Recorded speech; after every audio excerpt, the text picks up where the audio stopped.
Imagine que você deu a melhor festa da história, no dia seguinte você foi preso e passou os últimos 20 anos da sua vida numa cela solitária. Pois é, foi exatamente isso que aconteceu a Fouquet e nós estamos hoje falando da lei número 1 das 48 leis do poder. E a lei número 1 ela fala algo muito importante: não ofusque o brilho do mestre. Então vamos voltar um pouquinho na história para você entender o que está acontecendo. Fouquet, ele era o ministro das finanças do Rei Sol. E aí então o primeiro-ministro do Rei Sol faleceu. E aí Fouquet queria o cargo do primeiro-ministro. Só que ele acreditou por algum motivo que ele estava perdendo o prestígio do Rei Sol. Aí ele teve uma ideia brilhante. Ele falou: vou puxar o saco do Rei Sol. E aí então, para puxar o saco do Rei Sol, Fouquet começou a gastar um rio de dinheiro. Ele pegou o palácio dele, fez uma festa, contratou diversas pessoas, mandou criar uma música pro Rei Sol. Ele fez um alarde gigantesco. Só que aí aconteceu um negócio. Todos os convidados, ou pelo menos a grande maioria, falou que aquela festa, ela era uma festa que eles nunca tinham visto na vida, uma festa tão boa. E o Rei Sol tava de olho nisso. Só que olha só o nome dele, o apelido que ele recebe com a história: Rei Sol. Ele não queria que ninguém brilhasse mais do que ele. Ele se sentiu ameaçado por Fouquet. E aí então, no dia seguinte, o Rei Sol manda prender o Fouquet sob o pretexto de que Fouquet havia roubado as riquezas, o tesouro do país. E de fato isso havia acontecido, mas foi roubado para beneficiar o Rei Sol, e o rei sabia disso. Só que ele precisava apenas de uma desculpa. Ele não podia chegar para as pessoas e falar: eu tô mandando prender Fouquet porque ele é mais popular, ele brilhou mais do que eu. Não, o Rei Sol ele precisava de uma desculpa. Afinal, ninguém quer admitir o próprio erro. As pessoas esperam, de certa forma, você errar no relacionamento para terminar com você, apesar de que elas queriam terminar faz muito, muito tempo. E então Fouquet foi preso e passou os últimos 20 anos da vida dele numa cela solitária. Só que aí alguém tinha que entrar no lugar do ministro das finanças. E o rei escolheu quem? Escolheu Colbert. Ele era um homem cinza, sem graça, avarento. Só que o mais importante, ele sabia o seu lugar em relação ao Rei Sol. Entenda que Fouquet morreu na prisão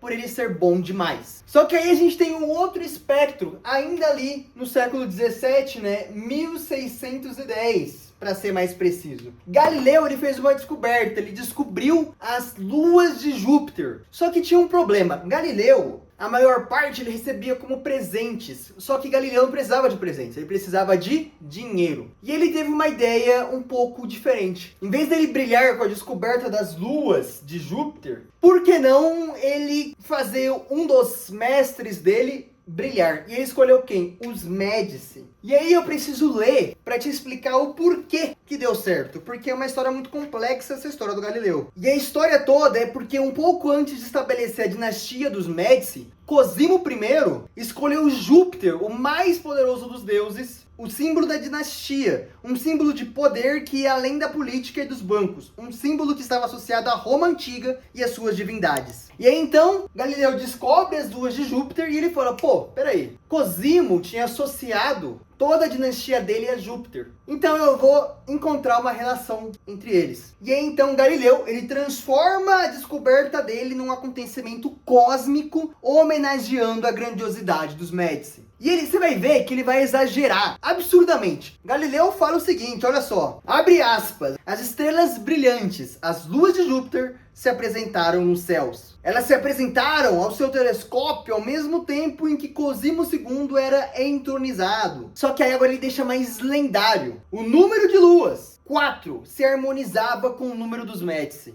Cosimo II tinha 3 irmãos, ou seja, ao total eram 4 irmãos da dinastia Médici, que era o mesmo número de luas de Júpiter. Ou seja, as luas giravam em torno de Júpiter, como estes 4 irmãos giravam em torno de Cosimo I, fundador da dinastia. O que, mais do que uma coincidência, talvez uma escolha do mundo, mostrava que os próprios céus refletiam a ascendência da família Médici. E aí, cara, depois que ele cria toda essa história, que obviamente não é real, ele cria essa história para de fato conseguir o apreço da família Médici, aí então Cosimo II o declara filósofo e matemático da corte com um ótimo salário. Eu quero que você entenda uma coisa. Todo mestre quer ser o sol. Todo mestre. Se você chega com um brilho muito forte, se você chega com uma luz muito forte, mostrando que você é muito bom, você não vai iluminar o mestre, você vai cegar ele. E aí é muito natural que você desperte no mestre inveja e ressentimento. Afinal de contas, ninguém pode ser melhor do que ele. Ele é o seu chefe. Só que esse é o ponto. Eles nunca vão admitir que eles estão com inveja de você. O chefe, ele não vai chegar, vai fazer uma carta de demissão e vai te demitir dizendo: olha, eu tô te demitindo porque eu tenho inveja de você. Você brilha muito, você é muito bom. O que ele vai dizer pra você? Ele vai dizer que você não tem perfil cultural. Ele vai dizer que você é uma pessoa difícil de lidar. Ele vai falar que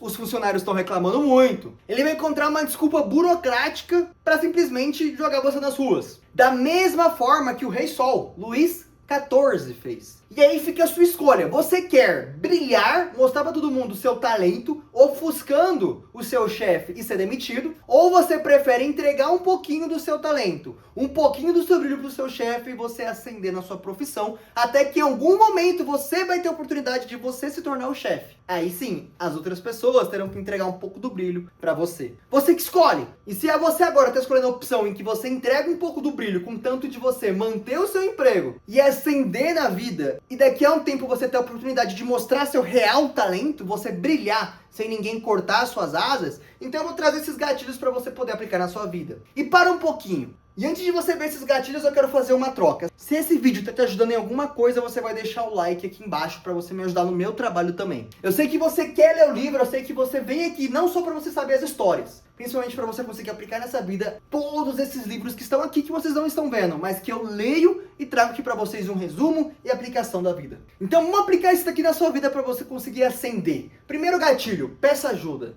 A gente já falou sobre isso em um vídeo anterior, mas se você é mais inteligente que outra pessoa, você precisa que ela se sinta um pouco mais inteligente. Você precisa entregar para ela o que a gente chamou num outro vídeo anterior, que vai estar passando ali no finalzinho, para você só clicar e assistir. Você precisa entregar para ela o que a gente chama de validação hierárquica. Então, mesmo que você saiba, ou que você saiba pelo menos relativamente bem, você vai pedir ajuda para o seu chefe. Você vai pedir ajuda para aquela pessoa que está acima de você. Isso vai fazer ele se sentir especialista. Isso vai fazer ele se sentir superior a você. Você vai estar validando ele hierarquicamente. Gatilho número 2. Atribua a ele suas ideias. Se você teve uma ideia genial, em vez de você falar, chefe, eu tive uma ideia genial, eu fiz isso, por que você não faz o contrário? Você fala, chefe, lembrei daquela coisa que você me disse semana passada e eu tive essa ideia. O que você acha? Ele pode não ter dito nada com nada e às vezes ele nem vai te perguntar o que ele falou. Ele só vai aceitar. Você colocando a ideia como se fosse algo dele, colocando a ideia na boca dele, como algo indireto, como algo que ele falou, que te fez pensar nisso, ele vai se sentir importante. Mesmo que não tenha nada a ver, ele vai se sentir importante. Gatilho número 3, seja a lua. A lua, ela brilha, mas ela brilha porque ela reflete a luz do sol. Para quem estudou física, você sabe que a lua é uma fonte de luz secundária. Mas o que eu quero dizer com isso? Eu quero dizer que você tem que ser indispensável, você tem que brilhar, mas você tem que garantir que o crédito final aumente a reputação de quem está acima de você, ou seja, do seu chefe. Ah, mas Camilo, por que eu tenho que saber tudo isso? Porque eu tenho que aplicar isso na minha vida. Cara, Fouquet queria ser amado e terminou preso. Galileu apenas queria sobreviver e terminou exaltado. Você quer ter razão e ser o mais inteligente da sala, o melhor do seu trabalho e arriscar perder tudo, ou você quer ter poder sobre os outros? Você quer ascender no seu trabalho? A escolha é sua, e o meu conselho, escolha ser o Galileu. Aproveita o brilho do seu mestre. Deixe o mestre ser o sol. E aproveita esse calor, esse brilho que ele está irradiando. Cresce junto com ele. Agora é o seguinte, com certeza você já viu alguém ser demitido por ser bom demais. Talvez seja você essa pessoa. Então conta essa história aqui nos comentários, porque eu preciso de histórias mais reais e mais atuais sobre tudo isso daqui, para que as outras pessoas também vejam que o que a gente está falando aqui, isso se aplica nos dias de hoje e não somente no século 17. Esse daqui é um dos vídeos mais importantes que você vai ter visto na sua vida. Só que daqui a 2 dias a gente volta com a lei número 2. E o que ela fala? Confie mais nos inimigos do que nos amigos. Parece um pouco contraditório, né? A gente se vê então daqui a 2 dias para você aprender sobre ela.